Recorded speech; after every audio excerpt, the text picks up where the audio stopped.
My name is Anna. I'm 33 years old, and I work as a nurse in a busy hospital. My life has always been pretty simple. Most days I spend my time taking care of patients, doing paperwork, and looking after my own well-being after a long day. I don't have much time for anything else. I live alone, and while I enjoy my work, sometimes it feels like I'm just going through the motions of life. Everything changed when Michael joined our hospital. Michael is 31 years old, a new doctor at the hospital.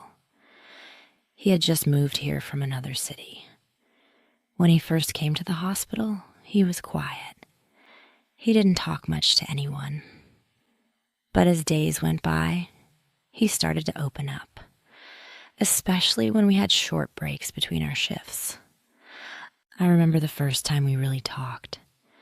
It was during a lunch break in the hospital's break room. I had just finished eating my lunch when Michael sat next to me. I smiled at him and said, "How's your first week going?" He looked at me, smiled back, and said, "It's been good, but a little overwhelming. It's a big change." I nodded. I can understand that. It's always tough when you're new.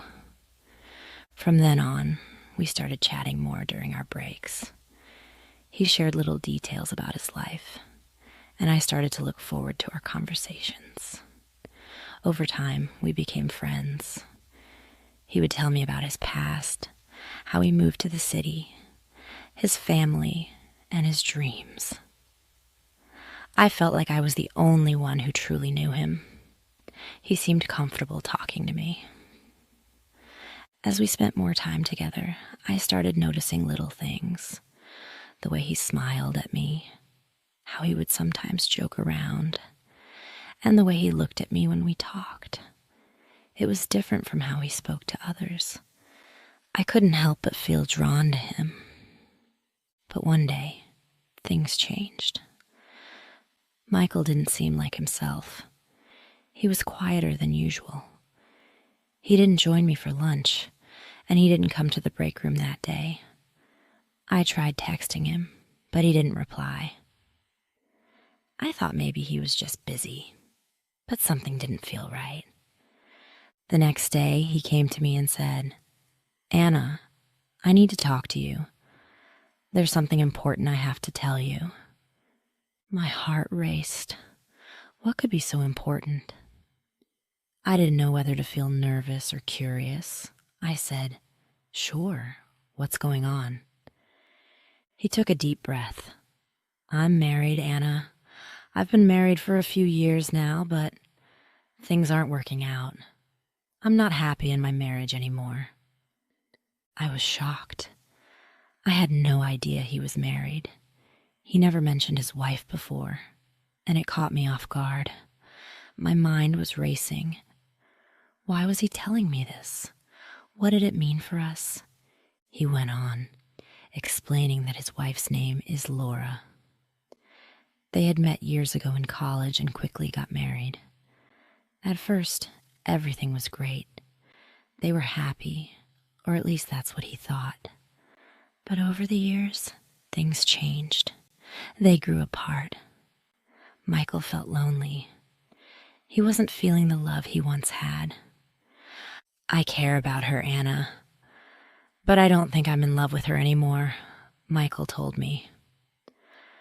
I didn't know what to say. Part of me felt bad for him. He was clearly struggling, and I could see the sadness in his eyes. But at the same time, I felt conflicted. I didn't know if I could be part of this situation. He was married.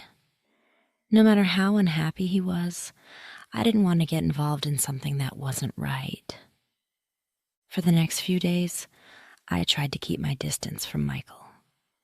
It was hard, though. Our conversations had been so easy before, and now there was an awkwardness between us. I didn't know how to act around him. One evening, I saw Michael and Laura together in the hospital parking lot. They were standing close to each other, but it didn't feel like a happy couple. They weren't smiling or laughing the way couples usually do. There was a coldness in the air. I could tell that something was wrong. Laura looked at Michael, but there was no warmth in her gaze. Michael didn't look at her the way he used to.